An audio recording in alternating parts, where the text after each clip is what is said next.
Hello friends, welcome to smart learning Adda. आज हम लोग बात करेंगे रसखान के बारे में, जो काव्य खंड का सेकंड चैप्टर है बिहार बोर्ड हिंदी का। ठीक है, तो आज हम बात करते हैं रसखान के बारे में। तो चलिए सबसे पहले हम जान लेते हैं रसखान के बारे में। तो रसखान के बारे में हमें कुछ चीज़ें याद रखनी है जो एग्ज़ाम से संबंधित काफ़ी महत्वपूर्ण है। जैसे आप लोगों से पूछ देगा कि रसखान के बारे में आप लोग बताइए कि रसखान का जन्म कब हुआ था, कहाँ हुआ था। जैसे सबसे पहले आपको याद रखना है कि रसखान का जो पूरा नाम था वो था सैयद इब्राहिम खान। ये धर्म से मुस्लिम धर्म से आते थे। ठीक है, तो सबसे पहला क्वेश्चन पूछ देगा कि रसखान का पूरा नाम क्या था, तो आपको बताना है सैयद इब्राहिम खान। और ये किस धर्म से थे, तो मुस्लिम धर्म से थे।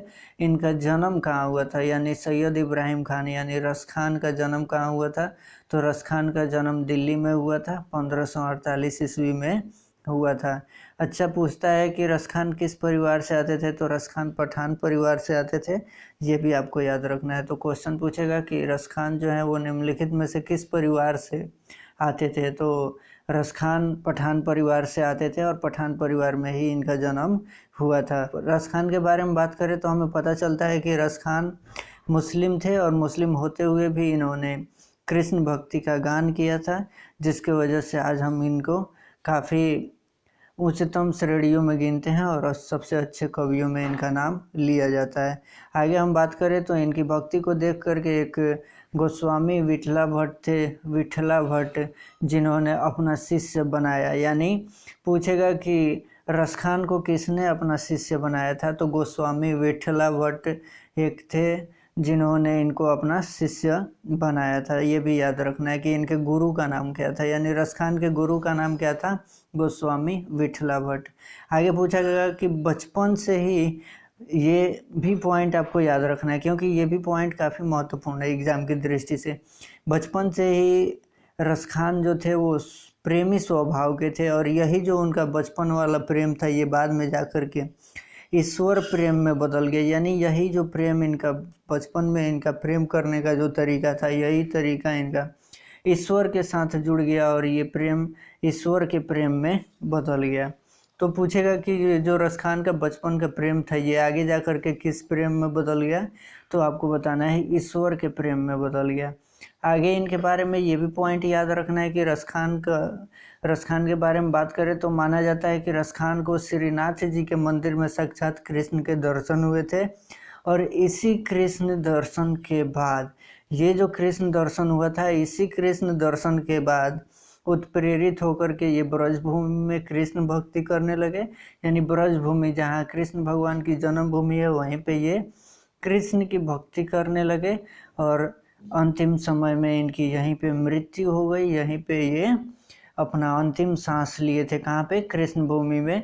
तो पूछेगा कि रसखान अपना अंतिम सांस कहाँ लिए थे, तो कृष्ण भूमि में ही लिए थे। या फिर पूछेगा कि किससे उत्प्रेरित होकर के ब्रजभूमि में किस कृष्ण भक्ति करने लगे थे रसखान, तो ये भी याद रखना है कि जब इनको श्रीनाथ जी के मंदिर में साक्षात कृष्ण का दर्शन हुआ था, उसके बाद ये ब्रजभूमि में कृष्ण भक्ति करने लगे और यहीं पे इनका निधन भी हो गया। तो चलिए हम बात करते हैं इनके पद के बारे में और देखते हैं कि ये पद के माध्यम से क्या बताना चाहते हैं और इस पद को हम कैसे याद रखेंगे। कहानी आप लोग गौर से सुनिएगा, इसका अर्थ भी आप लोग काफ़ी अच्छे से ध्यान में रखिएगा और एक बार आप लोग रिपीट करके भी देख सकते हैं। कॉपी पेन रखिएगा आप लोग, ताकि जितना भी ऑब्जेक्टिव क्वेश्चन बनने वाला हो उसको आप लोग अच्छे से याद रखें। ये कुछ रचनाएं भी हैं इनका, जैसे सुजान नामक है, रसखान, और एक प्रेम वाटिका भी आता है। ये तीन जो रचनाएं इनकी प्रमुख रचनाएं हैं। तो ये भी याद रखना है कि ये जो रचनाएं लिखते थे, ये जितना भी कृष्ण का लीला गान किए थे ये पदों में नहीं किए थे, ये सवैयों में किए थे। तो पूछेगा कि रसखान ने कृष्ण का लीला गान किस में किया था, तो सवैयों में किया था, पदों में नहीं किया था। तो यहाँ पे हम उन्हीं सवैयों के बारे में जानेंगे, जिसमें से सबसे पहला जो है वो कह रहा है कि प्रेम ऐनी श्री राधिका प्रेम बरन नंद नंद प्रेम वाटिका के दो माली मालिन द्वंद। कह रहा है कि ये प्रस्तुत पाठ में रसखान के दो पद संकलित हैं और इसके माध्यम से ये क्या बता रहे हैं, कह रहे हैं कि रसखान कवि कहते हैं कि राधा प्रेम स्वरूपा है, यानी प्रेम ऐनी श्री राधिका, यानी राधिका जो है वो प्रेम की स्वरूपा हैं। तो कह रहा है कि प्रेम बरन नंद नंद, यानी नंद बाबा के जो नंदलाल हैं यानी कृष्ण है, वो प्रेम के रूप हैं। क्या हैं? प्रेम के रूप हैं। तो कह रहा है कि प्रेम वाटिका के दो, यानी ये दोनों, दो मतलब दोनों, ये दोनों क्या हैं? वाटिका के रूप हैं। ठीक उसी प्रकार जिस प्रकार माली मालिन द्वंद्व, जिस प्रकार माली और मालिन एक बाग का रखवाली करते हैं, उन्हीं के जैसा ये भी एक समान है। यानी इसके बारे में बात करें तो कह रहा है कि रसखान कवि कहते हैं कि प्रेमयनी श्री राधिका प्रेम बरन नंद नंद प्रेम वाटिका के दो माली मालिन द्वंद्व। रसखान कवि कहते हैं कि राधा प्रेम स्वरूपा हैं तो श्री कृष्ण प्रेम रूप हैं, और ये दोनों प्रेम रूपी वाटिका के माली मालिन के समान है। आगे कहते हैं कि मोहन छवि रसखानी लखी अब दृग अपने नाही आँचे आवत धनुष से छूटे सर से जाएं। कहते हैं कि कभी जब से कह रहे हैं कि इन दोनों को देखा है, कह रहे हैं कि मोहन छवि रसखान लखी, यानी रसखान ने जब से इनकी मोहन छवि देखी है, लखी मतलब देखी है, अब दृग अपने नाही, कह रहे हैं कि अब ये जो दृग है ना, यानी ये जो आँखें हैं उन्हीं को देखते रहती हैं, अब कुछ देखने का इच्छा नहीं करता। आँचे आवत धनुष से छूटे सर से जाएं। कह रहे हैं कि क्षण भर के लिए प्रभु आते हैं, और ठीक उसी प्रकार जिस प्रकार धनुष से बाण छूटता है उसी प्रकार आते हैं और चले जाते हैं, आते हैं और चले जाते हैं। आगे क्या कह रहे हैं? कह रहे हैं कि मोमन मानिक ले गयो चीते चोर नंद नंद अब बेमन मैं का करूं परी फेर के फंद। कह रहे हैं कि जो मोमन मानिक ले गयो चित चोर नंद नंद, कह रहे हैं कि मेरा जो मन है वो चुरा लिया है। किसने चुरा लिया है? कृष्ण ने चुरा लिया है, प्रभु ने चुरा लिया है, जिस कारण मन का जो इच्छा है वो इच्छा रहित हो गया है, वह इस प्रेम के जाल में बुरी तरह से फंस गया है।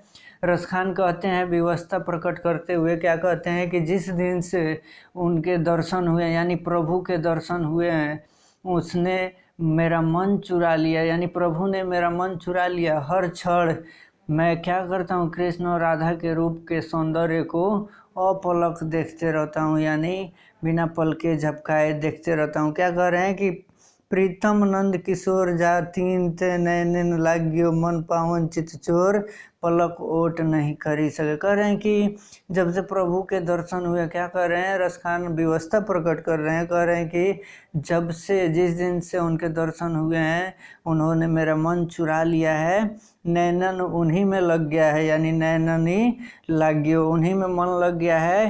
कह रहे हैं कि ये मन चोरी हो गया है मेरा और उन्हीं में लग गया है। हर क्षण हम क्या करते हैं?